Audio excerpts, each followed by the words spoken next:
दो चालूच वाले हेडिंग करना सामने उस कैमरे की सामने ये आ गया सामने।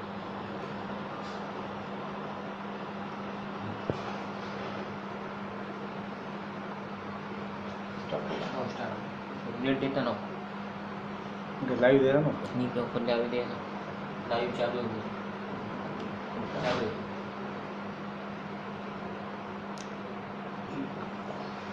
कॅमेरा शेट बरोबर आहे सर. तुम्हारे मोबाइल में लाइव चालू करके लाइव चालू हो गया है। हा सुरू करू शकता. गो इथे आलं ते गो लाईव्ह विथ रवींद्र सुरस. नाही नाही त्यांना काही करायचं नाही आता. ये ना देख रहे तुम ये जो है क्या हाँ, हाँ. ये तुमको देख रहे लाइव।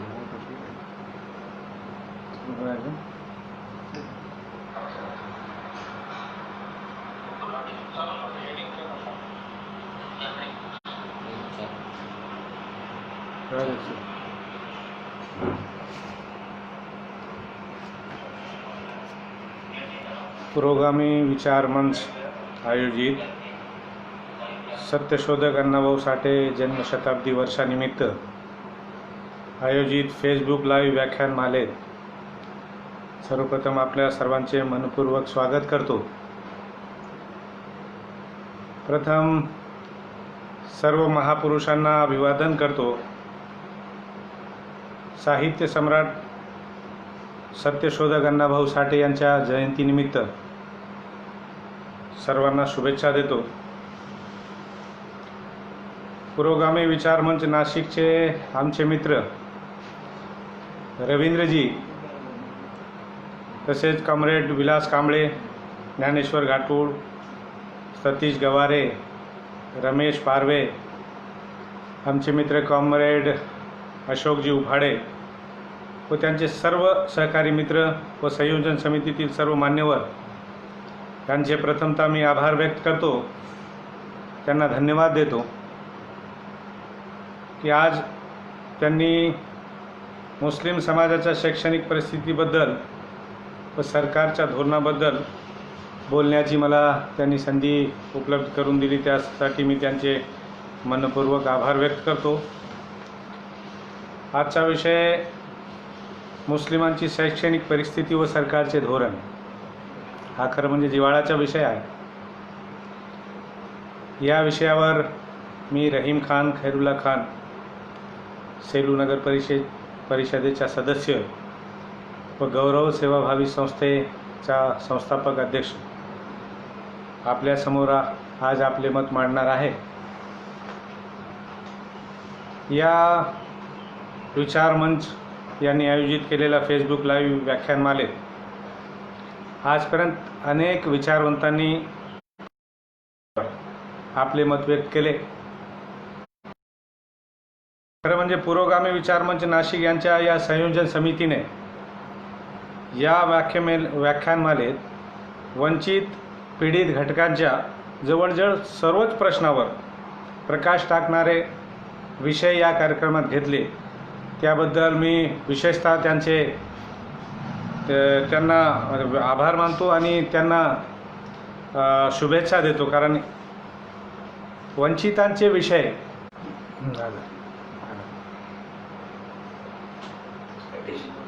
आणि त्यांनी जे विषय घेतले ते अत्यावश्यक विषय समाजासमोर, शासनासमोर आणि कार्याची दखल घेणाऱ्यासमोर जे मांडले त्याबद्दल मी त्यांचे विशेष अभिनंदन करतो. आजचा हा विषय मुस्लिम समाजाची शैक्षणिक परिस्थिती. प्रत्येक समाजाला विकसित करावायचे जर असेल तर शिक्षण आवश्यक आहे. शिक्षणाशिवाय प्रगती होऊच शकत नाही. मग शिक्षण घेण्यासाठी त्या सुविधा उपलब्ध करून देणे, ती परिस्थिती तशी निर्माण करणे, कारण प्रगतीसाठी शिक्षण आवश्यक आहे. म्हणून तर डॉक्टर बाबासाहेब आंबेडकर म्हणाले होते की शिक्षण हे वाघिणीचं दूध आहे आणि ज्यांनी ते पेले ते गुरगुरल्याशिवाय राहणार नाही. अशा या आवश्यक बाबीला पूरक वातावरण या समाजाला मिळाले का? त्या समाजाला पूरक वातावरण निर्माण करण्यासाठी कोणी प्रयत्न केलेत का? तर त्याचं उत्तर माझ्या मते नाही. अशी परिस्थिती निर्माण करण्यासाठी प्रामाणिकपणे कोणीही प्रयत्न आजपर्यंत केलेले आहे असे वाटत नाही. आता शिक्षणाचं महत्त्व अधोरेखित करण्यासाठी खरं म्हणजे डॉक्टर बाबासाहेबांची दूरदृष्टी पहा की त्यांनी शिक्षणासाठी एक विशेष कलम संविधानाच्या कलम 45मध्ये 6 ते 14 वयोगटातील मुलांना शिक्षण आवश्यक आहे घटनेमध्ये त्यांनी नमूद केलं होतं. आता शासनाला त्याची जाग 2010ला आली ही वेगळी गोष्ट आहे. त्यांनी शिक्षणाचा हक्क कायदा हा मंजूर करून घेतला संसदेमध्ये आणि आज आपल्या महाराष्ट्रात तो लागू आहे. मुस्लिमांच्या शिक्षणाबद्दल जर बोलायचं झालं तर शिक्षणापासून वंचित राहण्याची परिस्थिती जी निर्माण झाली त्याचं मुख्य कारण म्हणजे गरिबी. हा समाज स्वातंत्र्याच्या नंतर खूप गरिबीमध्ये जीवन व्यतीत करीत आहे आणि जे काही त्या समाजातील शिक्षित झाले लोक ज्यांनी शिक्षण घेतलं, शिक्षण घेऊन जे त्यांचं राहणीमान उंचावलं, त्यांनी समाजाशी दुरावा निर्माण केला. ते अलिप्त झाले समाजापासून, कारण त्यांना भीती वाटली की हा समाज अशिक्षित असल्यामुळं ते काय आम्हाला त्रास देतील किंवा आम्ही सुखी राहणार नाही. आणि त्याच्यामुळं समाजाची परिस्थिती खूप गंभीर झाली. आज जर मुस्लिम समाजाच्या शैक्षणिक स्थितीबद्दल बोलायचं झालं तर परिस्थिती खूप गंभीर आहे. आज भारतातील एकूण लोकसंख्येच्या 15% असलेला हा समाज शिक्षणामध्ये त्याची टक्केवारी किती, तर मला वाटतं की जर कॅल्क्युलेशन आपण जर केलं त्या समाजातील लोकांच्या नोकरीमधील सहभाग हा पर्सेंटेज जर आपण पाहिला तर 2% सुद्धा कमी आहे. म्हणजे दलित समाजापेक्षाही त्याचं प्रमाण कमी आहे. आता स्वातंत्र्याच्या 73 वर्षाच्या प्रदीर्घ कालखंडानंतर सुद्धा आज ही परिस्थिती राहणं ही खूप गंभीर बाब आहे. या समाजाला शिक्षणाच्या प्रवाहापासून दूर राहिल्यामुळं किंवा दूर मुद्दामून ठेवल्यामुळं ही परिस्थिती आजची गंभीर निर्माण झाली. आता त्यातून मार्ग जर काढायचा असेल तर काय करावं लागेल. माझ्या मनात नेहमी हा प्रश्न असायचा की आपल्या समाजासाठी आपण काहीतरी केलं पाहिजे. राजकारणात दुर्घटनेनं मी आलो, माझा पिंड राजकारणाचा नाही, पण निवडून आल्यानंतर 2002 साली एक विशेष ठळक बाब माझ्या लक्षात आली की माझा समाज हा अशिक्षित आहे. अशिक्षित असल्यामुळं आपल्या हक्काची मागणी कशी करायची, कोणाकडे करायची हा समज त्यांच्याकडे नाही. म्हणून मी ठरविलं की आपल्या समाजाला शिक्षित करण्यासाठी आपण कार्य केलं पाहिजे. मग कार्य करताना समाजात जागृती निर्माण करण्याचा आम्ही प्रयत्न केला. समाजामध्ये जनजागृती करत असताना तो समाज शिक्षित असणं आवश्यक आहे. जर तो समाज शिक्षित असला नाही तर तुम्ही त्याच्या फायद्यासाठी जर बोलत असाल आणि दुसरा कोणीतरी काहीतरी त्यांचा मन वळविण्याचा प्रयत्न केला किंवा काहीतरी वेगळंच त्यांना सांगितलं तर तुमच्या बोलण्यावर त्याचा विश्वास राहत नाही. आणि मग काय करायचं. मग मी एक प्रयत्न केला की एक शाळा आपण सुरू करू आणि क्वालिटी एज्युकेशन देऊन कमीत कमी येणारी पिढी ही तरी शिक्षित व्हायला पाहिजे या उद्देशानं एक शाळा सुरू केली. आणि ती सुरू करताना खूप अडचणींना सामोरं जात असताना निश्चय दृढ होता. तर अडचणीवर मात करीत करीत आज जवळजवळ 12 वर्षापासून 1ली ते 10वीपर्यंत मी शाळा सुरू केली आणि आज तागायत त्यामध्ये प्रयत्नशील आहे. पण का एकट्या रहीमनं शाळा सुरू केल्यानंतर समाजाचा प्रश्न सुटेल का, तर नाही सुटणार. मग समाजातील प्रत्येक घटकाने प्रत्येक व्यक्तीने त्यामध्ये सहभागी झालं पाहिजे. आणि सहभागी होण्यासाठी समाजामध्ये अवेअरनेस असणं, समाजामध्ये जागृती असणं आवश्यक आहे. खरा प्रश्न तोच आहे की समाजाला कसं जागृत करायचं. त्यासाठी शासनाचं सुद्धा काहीतरी कर्तव्य असतं. आणि आजच्या काळातलं राजकारण आणि बाकीचे सगळे विषय हे राजकारणाशी निगडीत झालेले असल्यामुळे त्या समाजाला तेवढं प्रतिनिधित्व त्या राजकारणात मिळत नसल्यामुळे त्या समाजाची अधोगती कुठेही थांबत नाही. आजची ही वस्तुस्थिती आहे. आता समाजासाठी आवाज उठवणारे लोक नसल्यामुळे, आपले अधिकार कुठून कसे मिळवायचे याची जाण नसल्यामुळे त्याबद्दल आवाज उठवणारे सुद्धा खूप कमी लोक आहेत. आणि लोक जे आवाज उठवणारे आहेत त्यांना समाजाचं तेवढं सपोर्ट मिळतो का, पाठिंबा मिळतो का, हा खरा प्रश्न आहे. कारण हा समाज गरीब असल्यामुळं दररोजच्या जेवणाचं, दररोजच्या जीवन मरणाचा प्रश्न त्यांच्यासमोर असल्यामुळे एका घाण्याच्या बैलासारखा तो फक्त कमावणे आणि कुटुंबाचा उदरनिर्वाह चालवणे, फक्त याच्यामध्ये तो गुरफटला गेला आहे. यापुढं विचार करण्याची त्याची शक्ती नाही. आपल्या प्रगतीसाठी काय करावं, प्रगतीसाठी काय केलं पाहिजे, हा विचार त्याच्या डोक्यात कधीच येत नाही. कारण दिवसभर राबून घरी आल्यानंतर थकला मांदेला आल्या ते संध्याकाळी घरी झोपून जातो. कधीही आपल्या प्रगतीचा विचार त्याच्या मनात येत नाही. आणि न येण्याचं कारण म्हणजे एकतर त्याला शिक्षण नाही, रोजगाराच्या कोणते संधी नाही, आणि श्रम करून दिवसभर राबून जेव्हा संध्याकाळी तो घरी येतो त्याला विचार करण्याची त्याची मानसिकता राहतच नाही. मग अशा परिस्थितीतनं त्याच्या मुलाबाळांचा, त्याच्या परिवाराचा प्रगतीचा विचार त्याच्या डोक्यात आला नाही. कशी प्रगती होणार, हा खरा प्रश्न आज सगळ्यांसमोर इथं उभा आहे. आता समाजाला जागृत करायचं म्हणजे हा मोठा यक्ष प्रश्न आहे. आणि समाजामधून काही लोक असे निर्माण करायचे जे निस्वार्थपणे, प्रामाणिकपणे कुठंतरी समाजासाठी झटतील. कारण हा प्रश्न फक्त मुस्लिम समाजापुरता नाही.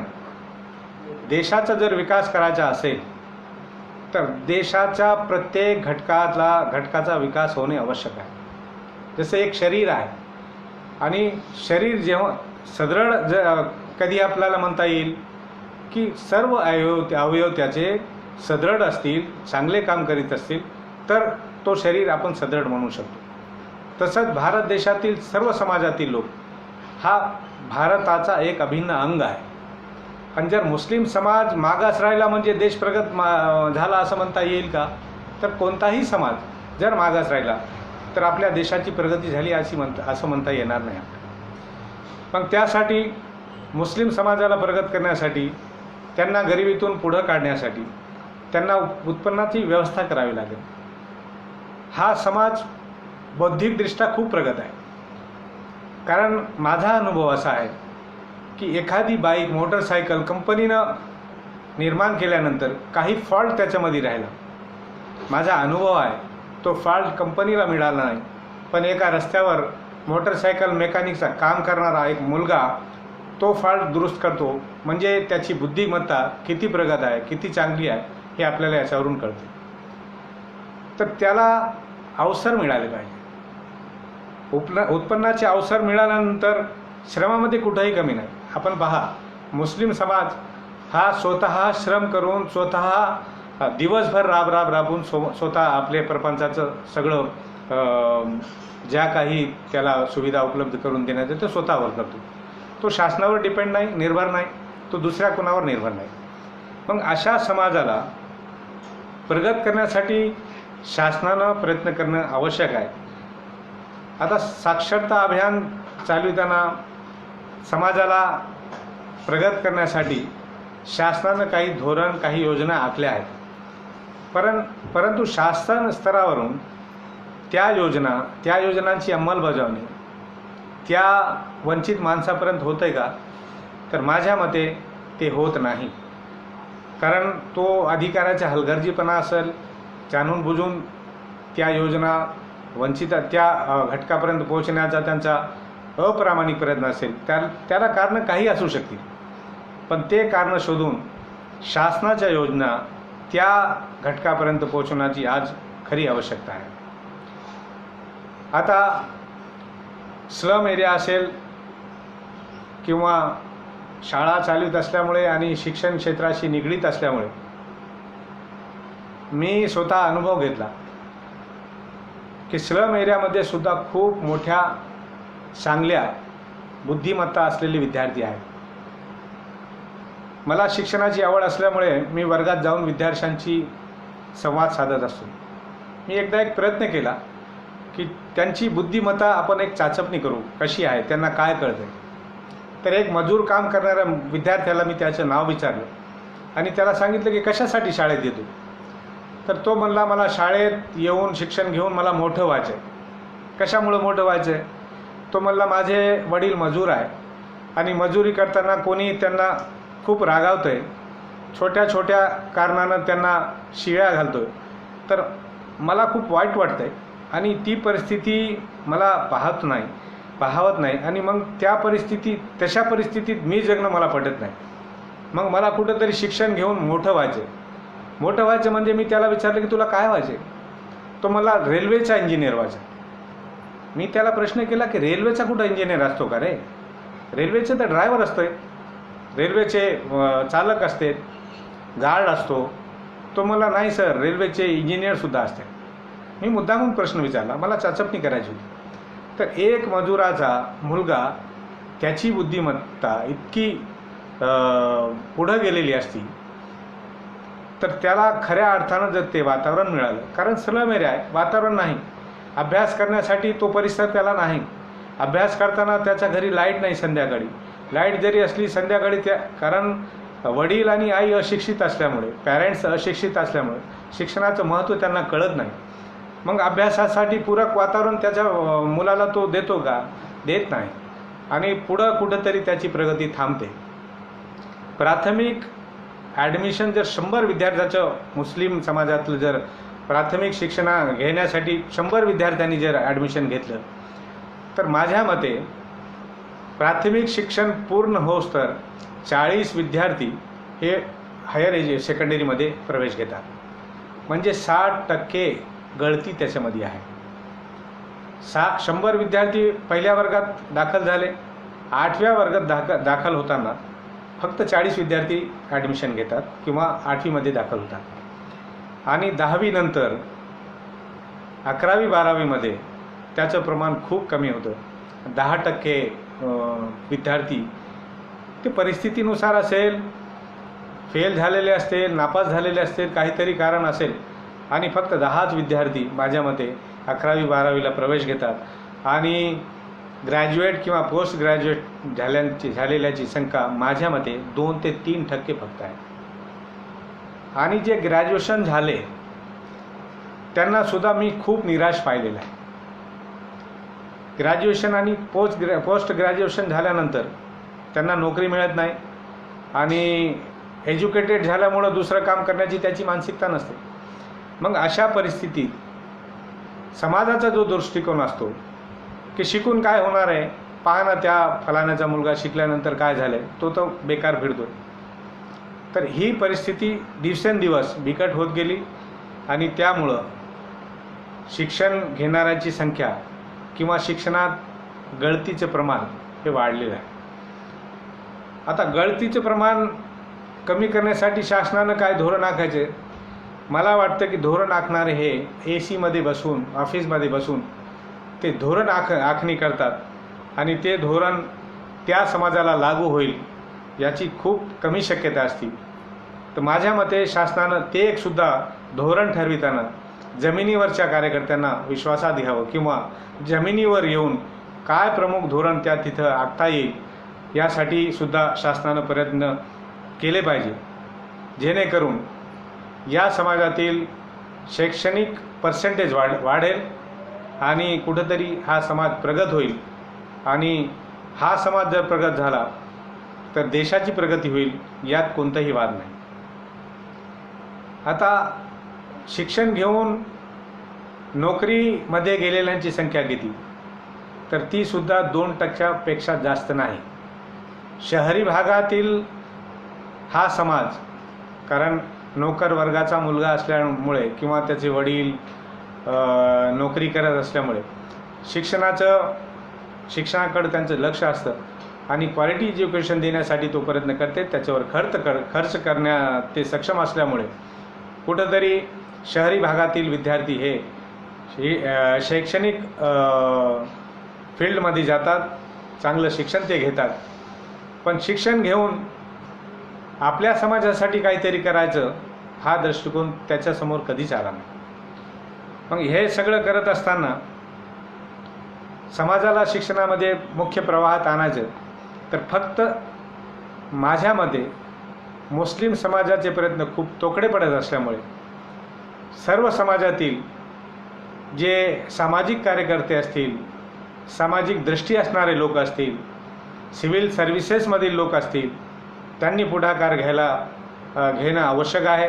आणि जेव्हा केव्हा हा पुढाकार जेव्हा हे लोक घेतील तर कुठंतरी 20 वर्षानंतर त्याचे रिझल्ट मला वाटतं येईल. कारण जी पिढी आजपर्यंत शिक्षणापासून वंचित राहिली आणि त्यांनी काहीतरी आपलं उदरनिर्वाहासाठी दुसरं काहीतरी काम केलं, मजुरी असेल, एखादी टेक्निकल वर्क असेल किंवा एखाद्या ठिकाणी वॉचमनची ड्युटी करायचं असतील, तर ह्यांचं जे झालं ते झालं. पण येणारी पुढची पिढी, ही पिढी जर आपल्याला घडवायची असेल, ह्या पिढीनं कुठंतरी देशासाठी हातभार लावायचा असेल तर सगळ्याच समाजातील सगळ्या घटकांनी यासाठी प्रयत्न करणं आवश्यक आहे, असं मुद्दामून इथं मला नमूद करावं असं वाटतंय. आता असं नाही की जे अशिक्षित लोक आहेत ते देशाच्या प्रगतीमध्ये काम करीत नाही, अशी बिलकुल शक्यता नाही. कारण एक मजूर जर एखादी बिल्डिंग बनवण्यासाठी काम करीत असेल तर तो सुद्धा देशाच्या प्रगतीमध्ये हातभार लावतो. पण देशाला जर प्रगतीपथावर नेऊन ठेवायचं असेल तर शिक्षण आवश्यक आहे.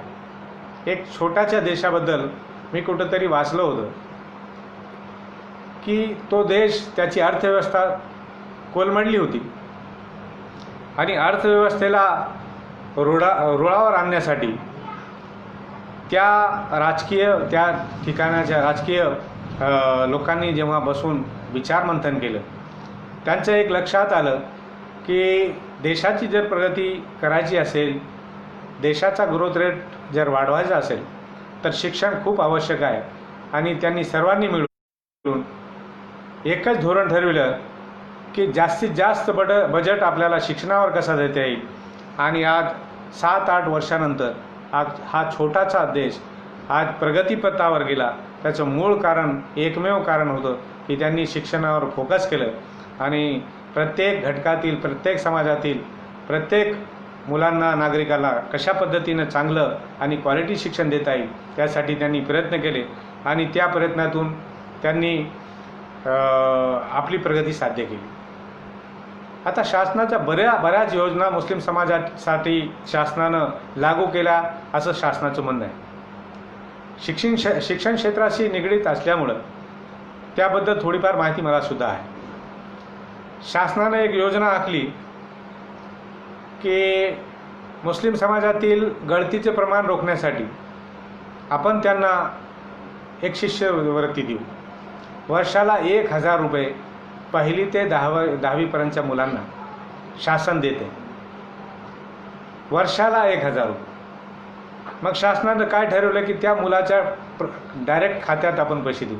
सुरुवातीला उपस्थितीनुसार उपस्थिती भत्ता म्हणून जिल्हा परिषदेच्या शाळेत मुलांना डायरेक्ट भत्ता देत होते. मुख्याध्यापकाच्या खात्यात ते पैसे येत असल्यामुळं त्या ठिकाणी सुद्धा भ्रष्टाचाराच्या तक्रारी आल्या आणि शासनानं ती योजना बंद करून आता प्रत्येक विद्यार्थ्याच्या खात्यामध्ये वर्षाकाठी 1,000 रुपये टाकायचे हे धोरण शासनानं स्वीकारलं. तर प्रत्येक वर्षी त्या विद्यार्थ्याच्या सुरुवातीच्या शिक्षण सत्र सुरू होण्याच्या जून किंवा जुलैमध्ये खरं म्हणजे ते पैसे आले पाहिजे. कारण त्याला पुस्तक घेता येईल, त्याला शिक्षणाशी निगडीत काही साहित्य घेता येईल. परंतु शासन काय करतं, ते अनुदान 2-2, 3-3 वर्ष देतच नाही आणि किती मुलांना मिळतं आहे ते सुद्धा एक प्रश्न आहे. तर अशा योजना AC मधल्या ऑफिसमध्ये बसून ज्या आखल्या गेल्या त्याचा कोणताही फायदा त्या समुदायाला, मुस्लिम समाजाला झाला असेल असं मला तरी वाटत नाही. हे माझं वैयक्तिक मत आहे. दुसरा, त्यांनी काही योजना गेल्या शासनानं सुरू केल्या होत्या, म्हणजे 2012-13च्या शासनानं, की काही पायाभूत सुविधासाठी शैक्षणिक संस्थांना आपण काही देता येईल का, त्यांनी ते दिले. त्यात सुद्धा भ्रष्टाचार झाल्याच्या तक्रारी आल्या आणि शासनानं ती योजनासुद्धा बंद केली. माझ्या मते ह्या सुविधा देण्यापेक्षा शासन स्वतःच्या मुस्लिमांसाठी शाळा का सुरू करत नाही, सर्व सोयी सुविधांनी युक्त शासन का म्हणून शाळा सुरू करता येणार नाही त्यांना. कारण शासनामध्ये बसलेले जे मुस्लिम प्रतिनिधी आहेत त्यांच्यावर ही जबाबदारी मोठ्या प्रमाणात येते. परंतु आपल्याकडे पक्षीय धोरण, सर्वसमावेशक धोरण अशा अनेक बाबी ज्या तिथं ठरविल्या जातात, तर ते शासनाचे प्रतिनिधी, मुस्लिमांचे प्रतिनिधी जे शासनामध्ये बसलेले आहेत, त्यांना आपलं प्रखरपणे मत मांडता आलेलं आजपर्यंत नाही असं माझं मत आहे. कारण काहीतरी आउटपुट आलं पाहिजे ना. शासन जेव्हा काहीतरी धोरण आखणी करतो, काहीतरी योजना प्रगतीसाठी आखणी करतो, तर त्याचं आउटपुट काय, त्याचं मूल्यमापन काय, ते मूल्यमापन झाल्यानंतर खरं हे धोरण आपण लागू करताना त्याचा काही फायदा झाला का, हा सुद्धा विचार शासनानं केलं पाहिजे. माझ्या मते त्यामध्ये तेवढी उपयोगिता झालेली नाही असं माझं वैयक्तिक मत आहे. तर मग आता प्रश्न येतो की शासनानं काय केलं पाहिजे. 15% असलेला समाज मागास असताना देशाची कशी प्रगती होईल. देशाची प्रगती जर आपल्याला करायची असते तर माझ्या मते बार्टी, सारथी, महाज्योती ह्या ज्या योजना शासनानं सुरू केल्या त्याच धर्तीवर मुस्लिमांसाठी सुद्धा एक योजना त्यांनी सुरू केली पाहिजे. आता काय होतं आहे की हायर एज्युकेशनमध्ये सपोर्ट करणाऱ्या बऱ्याच NGO आहेत, धार्मिक संस्था आहेत, पण केव्हा त्या विद्यार्थ्याला सपोर्ट मिळतो 11वी 12वीला किंवा त्यानंतर. पण माझ्या मते प्राथमिक शिक्षणावर भर देण्यात आलं पाहिजे. कारण विद्यार्थी जर घडवायचे असेल तर पूर्व प्राथमिकपासून त्यांच्यावर नजर ठेवली पाहिजे, त्यांच्यावर मेहनत घेतली पाहिजे. त्या विद्यार्थ्यांना त्या वातावरणात, पोषक वातावरणात, शैक्षणिक पोषक वातावरणात पूर्व प्राथमिक शिक्षणापासून त्यांच्यावर लक्ष केंद्रित केलं पाहिजे. आणि शासनाच्या कोणत्याही योजना प्राथमिक आणि पूर्व प्राथमिकसाठी नाही. तर माझ्या मते पूर्व प्राथमिक आणि प्राथमिकमध्ये मुलांना घडविलं जर गेलं तर पुढं त्यांच्या गळतीचे प्रमाण कमी होईल. आणि गळतीचे प्रमाण कमी झाल्यानंतर 11वी 12वीला किमान असे विद्यार्थी येतील. आज मोठ्या शहरामध्ये त्याचं प्रमाण वाढले, यात कोणतेही दुमत नाही. त्या समाजातील काही आता परभणी जिल्ह्यासारख्या जिल्ह्यातून बऱ्याच प्रमाणात मुली MBBSला ॲडमिशन घेत आहेत. मला वाटतं परभणी शहरातून एक 20 विद्यार्थिनी जास्त MBBSला गेल्या वर्षी त्यांनी ॲडमिशन घेतलं. आता दुसरी एक कमकुवत बाजू या समाजाची म्हणजे मुलींच्या शिक्षणावर फार बंधन आले. शिक्षण क्षेत्रात काम करत असताना गेल्या 10 वर्षात मला जे पाहण्यात आलं फार मोठी कमजोरी, फार मोठी एक उणीव ज्याला म्हणता येईल, त्या मुलींच्या शिक्षणावर खूप बंधन समाजानं लावलेले आहेत. मी आपल्या परीने तेवढे प्रयत्न केले आणि मला समाधान आहे की जवळजवळ या 10-12 वर्षात माझ्या प्रयत्नामुळे एक 20-25 मुली ग्रॅज्युएट झाल्या, BEd झाल्या आणि आज कुठेतरी नोकरीवर आहे किंवा शिक्षणाचं पवित्र कार्य ते करत आहेत. ही माझ्यासाठी एक समाधानाची बाब आहे. तर मुलींच्या शिक्षणासाठी जागृत करणं समाजाला ही शासनाची फार मोठी जबाबदारी आहे. कारण बेटी बचाओ बेटी पढाओ हे शासनाचं धोरण असताना त्यांनी मुस्लिम समाजामध्ये किती काम केलं आहे. तर वेगळं काहीतरी करण्यासाठी कोणीही त्यासाठी प्रयत्न केले नाही, असं माझं प्रामाणिक मत आहे. मग तो समाज ज्या रूढी परंपरा त्यांच्यामध्ये आहेत त्याच्यातून बाहेर काढण्यासाठी प्रयत्न त्यांचे झाले नाहीत. ते एक प्रयत्न जर झाले, मुलगी शिकली तर एक पिढी शिकली, हा ब्रीद आपण घेऊन त्यासाठी प्रयत्न करतो. तर मुलगी शिकणे आवश्यक असल्यामुळे मला वाटतं धार्मिक जे शिक्षण देणारे धर्मगुरू आहेत त्यांनी सुद्धा यासाठी पुढाकार घेतला पाहिजे. आणि जे लोक शिक्षण क्षेत्रामध्ये किंवा सामाजिक क्षेत्रामध्ये काम करतात त्यांनीसुद्धा त्या धर्मगुरूंना सुद्धा भेटून त्यांच्यामध्ये अवेअरनेस कशा प्रकारे येईल किंवा रूढी परंपरेतून त्यांना कसं बाहेर काढता येईल हे सुद्धा करण्याची एक अत्यंत गरज आहे. मोठ्या शहरामध्ये हे प्रयत्न सुरू झालेत. मुस्लिम समाजातील शिक्षित व्यक्ती, सोशल वर्कर यांनी मशिदीमध्ये सुद्धा एक शैक्षणिक वातावरण निर्माण केले. चेन्नईसारख्या मोठ्या शहरामध्ये IPS आणि IASसाठी मशिदीमध्ये क्लासेस होतात आणि तिथले धर्मगुरू त्या सगळ्यांना सर्वतोपरी प्रयत्न करतात. ही आज एक समाधानाची बाब आहे. कारण या समाजामध्ये धार्मिक बाबींना किती मदत करायची याला कोणताही मर्यादा नाही. खूप मोठ्या प्रमाणात धार्मिक बाबीसाठी प्रयत्न होतात. तेवढ्याच प्रमाणात शिक्षणासाठी कोणी मदत करायला समोर येते का? तर कोणीही या ठिकाणी मदत करण्यासाठी येत नाही.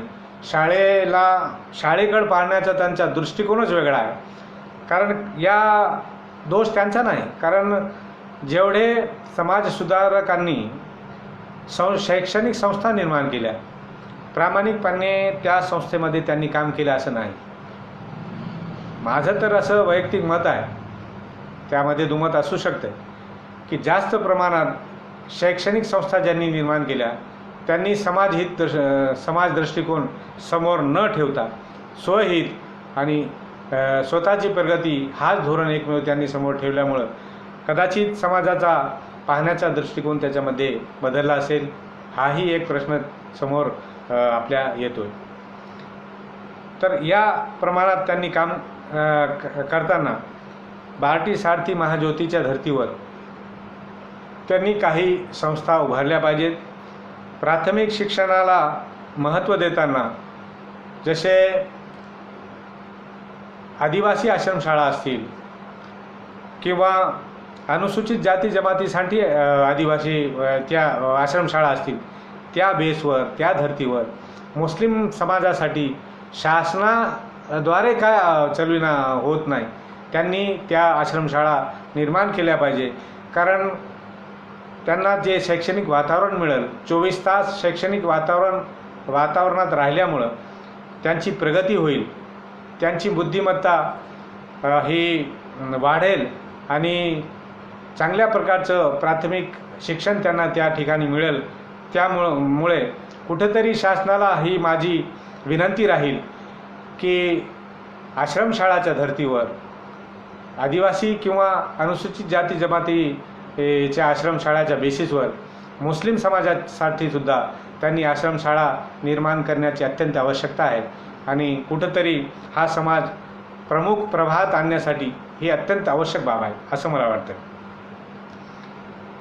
शासनाने KG to PG या समाजासाठी, मुस्लिम समाजासाठी प्रयत्न करणे अत्यंत आवश्यक आहे. शासनाकडे फार मोठी यंत्रणा आहे. त्यांनी प्रामाणिकपणे प्रयत्न करणाऱ्या संस्थेला मदत केली पाहिजे आणि त्या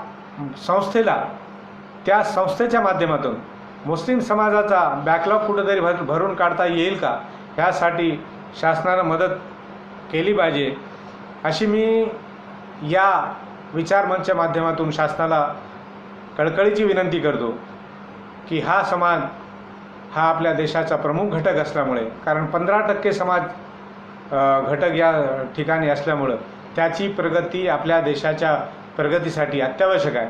म्हणून शासनानं सुद्धा या बेसवर हा कार्यक्रम हाती घेतला पाहिजे. समाजसुधारक बरेच आहेत, काम करत आहेत. पुण्यासारख्या ठिकाणी बऱ्याच शैक्षणिक संस्था या समाजासाठी काम करत असताना कुठेतरी कमी पडत आहेत. मग अशा संस्थांची शासनातील मुस्लिमांचे प्रतिनिधी जे असतील त्यांनी संपर्क करून पुढाकार घेऊन या समाजासाठी काय करता येईल यासाठी त्यांनी नक्कीच प्रयत्न केले पाहिजे, अशी माझी कळकळीची विनंती शासनातील मुस्लिमांच्या प्रतिनिधींना राहील. या सर्व गोष्टी करत असताना या समाजातील जे कोणी हा उणिवा भरून काढण्यासाठी काम करत आहेत त्यांची कुवत, त्यांची ताकद फार कमी पडते. कारण मोठ्या प्रमाणात अशिक्षित असल्यामुळं त्यांना मुख्य प्रवाहात आणणं हे जिकिरीचं काम कोणतीही एखादी संस्था, एखादी NGO करू शकत नाही. त्यासाठी सर्व समाजाच्या सर्व स्तरावरून त्याला सपोर्ट मिळणं, त्याला मदत मिळणं हे आवश्यक आहे. म्हणून माझी शासनाला आणि सर्व समाज घटकातील जे देशाच्या प्रगतीचा आलेख वाढवण्यासाठी काम करत आहेत, प्रामाणिकपणे देशाच्या प्रगतीसाठी जे काम करत आहेत, त्या विचारवंतांनी, त्या शिक्षितांनी, त्या सोशल फील्डमध्ये काम करणाऱ्या सर्व संस्थांनी मुस्लिम समाजाकडे थोडंसं आपला मोर्चा वळवावा अशी माझी त्यांना विनंती आहे. कारण समाज घटकातील काम करणाऱ्याची संख्या खूपच कमी आहे आणि त्यांचा आवाज तेवढा बुलंद नाही, त्यांचा आवाज शासनापर्यंत पोहोचत नाही. त्यांच्या एकट्यांच्यामुळं जनजागृती करण्यासाठी ते कुठेतरी कमी पडतात. त्यामुळं ह्या लोकांनीसुद्धा या समाजासाठी, या समाजाच्या प्रगतीसाठी पुढं यावं अशी माझी त्यांना कळकळीची विनंती आहे.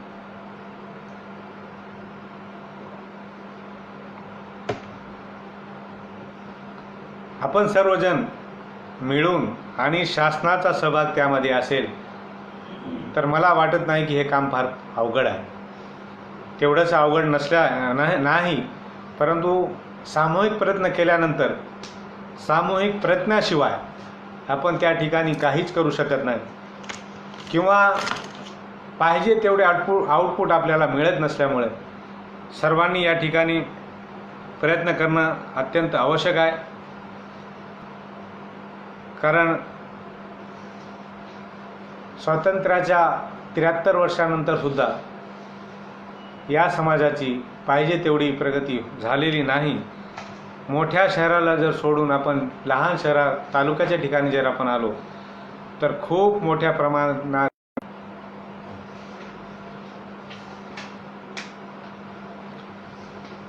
या समाजाच्या प्रगतीचा आलेख काढण्यासाठी शासनानं काही प्रयत्न केले होते. 2007च्या काळात त्यांनी सच्चर आयोग समिती शासनानं नेमली होती आणि या सच्चर आयोगातून खरी परिस्थिती लोकांच्या समोर आली, शासनाच्या समोर आली आणि त्या काळातील शासनानं पंतप्रधानांचा 15 कलमी कार्यक्रम त्या ठिकाणी जाहीर केला होता. 15 कलमी कार्यक्रमामध्ये त्यांनी शिक्षणासाठी लोन, मौलाना आझाद आर्थिक महामंडळ त्यांनी स्थापन केलं आणि शिक्षणासाठी कर्ज म्हणून त्या ठिकाणी त्यांनी तो प्रयत्न केला. परंतु पाहिजे त्या प्रमाणात त्याला निधी उपलब्ध न झाल्यामुळे किंवा अनेक अडचणींना त्या विद्यार्थ्यांना सामोर गेल्यामुळं त्यांना आपलं शिक्षण पूर्ण करता आलं नाही आणि ते शिक्षण पूर्ण न केल्यामुळं त्यांचे जे स्वप्न होते किंवा त्यांच्यामध्ये जी क्वालिटी होती की एक देशाला एखादा डॉक्टर मिळणार होता, देशाला एखादा खूप हुशार असा इंजिनियर मिळणार होता, परंतु परिस्थितीनं त्यांना तशी परिस्थिती निर्माण झाली नाही आणि त्यांना शिक्षण अर्धवट सोडावं लागलं आणि प्रामुख्याने देशाचं त्यामध्ये नुकसान झालं असं म्हणणं आपण जर म्हटलं तर काही वावगं ठरणार नाही. मग शासनाला एकच माझी विनंती राहील की ज्या योजना शासनानं सुरू केल्या मुस्लिम समाजासाठी, खऱ्या अर्थानं जमिनीवर ते उतरतात का, खऱ्या अर्थानं त्या समाजाला त्याचा लाभ मिळतो का, याचं परीक्षणसुद्धा केलं पाहिजे. आणि परीक्षण केल्यानंतर त्याचं मूल्यमापन केल्यानंतर त्या योजना सुरू ठेवायच्या किंवा त्याच्यात काही बदल करायच्या किंवा नवीन योजना आखायच्या, हे शासनानं ठरावं अशी माझी कळकळीची विनंती शासनाला राहील. आणि वंचित घटकातील लोकांना माझी विशेष विनंती राहील, कारण बंधूंनो, मित्रांनो, आपण सर्वजण एकाच प्रवाहातील लोक आहोत, एकाच प्रवाहातील आपण सर्व समाज आहोत, समाज घटक आहोत. एकमेका सहाय्य करू, अवघे धरू सुपंथ, या युक्तीप्रमाणे आपण सगळ्यांना सोबत घेऊन सगळ्यांची प्रगती साधून विशेष आणि त्याच माध्यमातून देशाची प्रगती आपण साधावी, त्यासाठी आपण सगळ्यांनी प्रयत्न करावेत. यासाठी आपण सगळेजण मिळून प्रयत्न करूया. चला, आजपर्यंत जे झालं ते झालं, आजपासून आपण सुरुवात करू. आणि सुरुवात करताना एकत्रितरित्या, जसे आज विचार मंचाच्या माध्यमातून ज्या काही आजपर्यंतचे कार्यक्रम झाले, खूप चांगले कार्यक्रम, खूप विचारवंतांनी खूप चांगले चांगले विचार मांडले. लॉकडाऊनच्या काळात एवढ्या मोठ्या प्रमाणात लोकांना, वंचितांना, वंचित घटकांना याचा फायदा झाला की एक वातावरण निर्मिती त्यामध्ये झाली. अशीच वातावरण निर्मिती करून या समाज घटकालासुद्धा, कारण हे सुद्धा आपले बंधू आहेत, आपल्या देशातील आपले बांधव आहेत, त्यांनासुद्धा मुख्य प्रवाहात आणण्यासाठी आपण सगळेजण प्रयत्न करूयात. माझी सगळ्यांना हात जोडून विनंती आहे की सोशल वर्कमध्ये काम करत असताना जे काही बुद्धिवंत आणि जाणकार लोक आहेत, ज्यांची क्षमता आहे, ज्यांची कॅपॅसिटी आहे, असे सर्व महाराष्ट्रातील आपण सर्वजण एकजूट होऊया आणि सर्व समाजासाठी, आपल्या देशाच्या प्रगतीसाठी आपण सर्वजण एकत्र येऊया. आणि या वंचित घटकांना, या वंचित समाजातील घटकांना आपण कुठंतरी त्यांना मदत करूया. शिक्षणाशिवाय प्रगती होऊ शकत नाही. त्यासाठी आपण त्या समाजामध्ये जनजागृती करूया, त्यांना प्रवृत्त करूया, त्यांना शिक्षणासाठी आपण मुख्य प्रमाणात आणूया आणि चांगल्या पद्धतीचा त्याचा उपयोग आपल्या देशाच्या प्रगतीसाठी करून घेऊया, अशी माझी आपल्या सर्वांना विनंती राहील. आणि या सर्व माध्यमातून आपण सर्वजण मिळून आपल्या या वंचित मुस्लिम समाजातील वंचित लोकांचा सहभाग आपण या शिक्षणात वाढवण्यासाठी आपण सर्वजण प्रयत्न करूयात. आणि प्रयत्नांती परमेश्वर असं म्हणलं जातं, तर प्रयत्न केल्यानंतर काहीही अशक्य नाही. जेव्हा असं माणसाला वाटतं, तर माझा हा अनुभव आहे. कारण मी एक सामान्य कार्यकर्ता 2002ला राजकारणात आलो आणि स्लम एरियाचं प्रतिनिधित्व करत असताना मला हा अनुभव आला की प्रामाणिकपणे जर आपण प्रयत्न केले, प्रामाणिकपणे जर आपण प्रयत्न करत राहिलो, तर कोणतीही गोष्ट अवघड नाही. गेल्या 3 टर्मपासून मी त्या स्लम एरियाच्या लोकांचं प्रतिनिधित्व करतो. एक चांगली शाळा, एक नामांकित शाळा सुरू करून चालविण्याचे भाग्य मला लाभले. फक्त मला वाटतं प्रामाणिक प्रयत्न हाच त्याचा मूळ गाभा आहे, मूळ पाया आहे. आणि त्यामुळंच हे सर्व काही साध्य झालं आहे. या समाजातील लोकांनी पुढे येऊन कुठंतरी राज्यकर्त्यांचं प्रतिनिधित्व करावं, शासनाचं प्रतिनिधित्व करावं. कारण हा समाज सोशलमध्ये खूप पुढं आहे.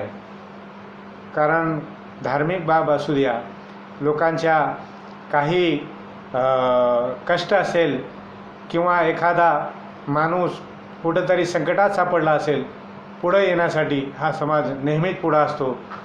तो स्वतःची काही चिंता करीत नाही. स्वतःच्या उदरनिर्वाहासाठी ठेवलेले पैसे, ठेवलेली सामग्री दुसऱ्यांसाठी खर्च करण्याची मानसिकता या समाजात मोठ्या प्रमाणात असल्यामुळं हा समाज कुठंतरी पुढे येणं आवश्यक आहे. आणि या समाजाला पुढं आणण्यासाठी आपण सर्वांनी प्रयत्न करणं अत्यंत गरजेचं आहे. आणि या समाजातील शिक्षितांना विशेष करून माझी विनंती राहील, आपण शिकलात, आपण पुढं गेलात, पण आपण एकटे पुढं जाता कामा नये. समाजाला कुठंतरी समाजाचं बोट धरून, त्यांचं हात धरून त्यांनासुद्धा तुमच्या उंचीवर आणण्यासाठी प्रयत्न करा. ज्या उंच ठिकाणी तुम्ही पोहोचलात, ज्या ठिकाणी आज तुमचं वास्तव्य आहे, तुमचं स्टेटस वाढलेलं आहे, प्रत्येक आपल्या बंधूला, प्रत्येक आपल्या समाजातील माणसाला त्या उंचीवर नेण्यासाठी आपणसुद्धा प्रयत्न केले पाहिजे. ज्यांची परिस्थिती चांगली आहे, आपल्या उत्पन्नातून मुस्लिमांच्या शिक्षणासाठी त्यांनी मुद्दामून मदत केली पाहिजे. धार्मिक मदत एखाद्या वेळेस तुटपुंजी केली तरी चालेल, परंतु शिक्षणासाठी फार मोठ्या तुमच्या मदतीची आवश्यकता आहे. प्रत्येक घरातील प्रत्येक माणसानं जेव्हा शिक्षणासाठी प्रयत्न केले तर मला वाटतं पुढच्या 20 वर्षात येणारी आपली पिढी नक्कीच प्रगत असेल, नक्कीच तो या शासनाचे प्रतिनिधित्व करीत असेल, नक्कीच तो आपल्या देशाच्या प्रगतीसाठी पुढाकार घेणारा असेल. यात माझं दुमत नाही आणि कोणाचंही दुमत असण्याचं कारण नाही. किंवा जेव्हा समाज घडवण्यासाठी समाजातील प्रतिष्ठित लोक, समाजातील श्रीमंत लोक, समाजातील जाणकार लोक, शिक्षित लोक जेव्हा पुढे येतात, त्या समाजाची प्रगती कोणीही थांबवू शकत नाही. असा अनुभव या माझ्या पूर्वीच्याही लोकांना आला आहे, मलाही आला आहे. त्यामुळं माझी या समाजातील शिक्षित लोकांना, श्रीमंत लोकांना कळकळीची विनंती या माध्यमातून राहील. जे कोणी हा कार्यक्रम पाहत असतील किंवा नंतर पाहतील त्यांना माझी कळकळीची विनंती राहील की सजळ हाताने आपल्या समाजासाठी पुढं या, मोठ्या अंतःकरणाने, मोठ्या दिलाने तुम्ही समोर या आणि शासनाला काहीतरी मागण्यापेक्षा आपण स्वयंभू व्हा. आपण आपल्या पायावर आपल्या समाजाला उभं करा, आपल्या समाजाला इतकं सक्षम करा की शासनाला शासनाला त्यांची गरज वाटली पाहिजे, शासन चालून त्यांच्या दारी आलं पाहिजे. इतकी प्रगती आपण सर्वजण मिळून आपल्या समाजाची करूया. काही अवघड नाही, केल्याने होत आहे रे, आधी केलेच पाहिजे. ह्या म्हणीनुसार आपण सुरुवात करूया. आजपर्यंत जे घडलं, परंतु आजपासून आपण सर्वजण आपल्या समाजामध्ये जनजागृतीसाठी पुढं येऊया. खास करून, विशेष करून माझी तरुणांना विनंती आहे की तुम्ही पुढाकार घ्या. कारण तुम्ही पुढाकार घेतल्यानंतर ती चळवळ एक 20 वर्ष प्रकर्षाने आणि ताकदीने पुढे जाती. कारण माझ्यासारख्या 50शी टच केलेल्या लोकांनी जर ही चळवळ सुरू केली, आम्ही 10-5 वर्ष त्याला पुढं नेऊ शकतो. परंतु 30, 20, 25 च्या तरुणांनी जर ह्याच चळवळीमध्ये सहभाग नोंदविला तर ही चळवळ सक्षमपणे 25 वर्ष आपण चालू शकतो. आणि 25 वर्ष ही चळवळ जर प्रामाणिकपणे आपण चालू शकलो तर मला नाही वाटत की प्रगतीपासून या समाजाला कोणीही रोखू शकत नाही. या समाजाची नक्कीच प्रगती होईल. म्हणून विशेष करून माझी तरुणांना विनंती राहील की भूलथापांना बळी पडू नका, राजकारणाच्या नादी लागू नका. समाजाच्या प्रगतीसाठी राजकारण तेवढंच करायचं जेवढं समाजाची प्रगती होईल. आपण स्वतःची प्रगती करा, आपल्या समाजाच्या प्रगतीसाठी झटा. आपल्या उत्पन्नातील काही भाग आपल्या समाजाच्या प्रगतीसाठी काढा आणि एक चांगला क्राऊड फंड आपल्या समाजासाठी उभं करा आणि आपल्या समाजाला पुढं प्रगत करण्यासाठी प्रत्येकाने प्रयत्न केलेच पाहिजे. आणि हे प्रयत्न केल्यानंतर आपला समाज नक्कीच प्रगत होईल.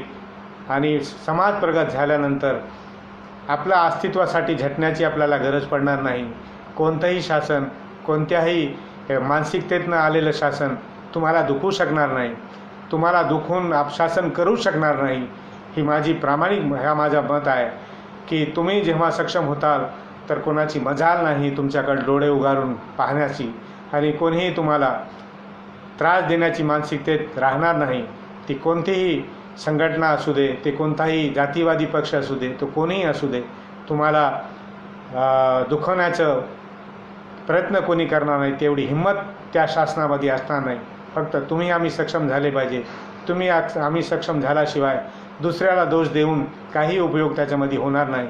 स्वतः सक्षम व्हा, आपल्या समाजाला सक्षम करा आणि त्यानंतर पहा परिस्थिती. याच भारत देशात तुम्ही स्वतः पाहताल तरुणांनो की आजची जी परिस्थिती आहे आणि पुढच्या 15 वर्षानंतरची परिस्थिती जमीन आसमानचा त्यामध्ये अंतर पडणार आहे.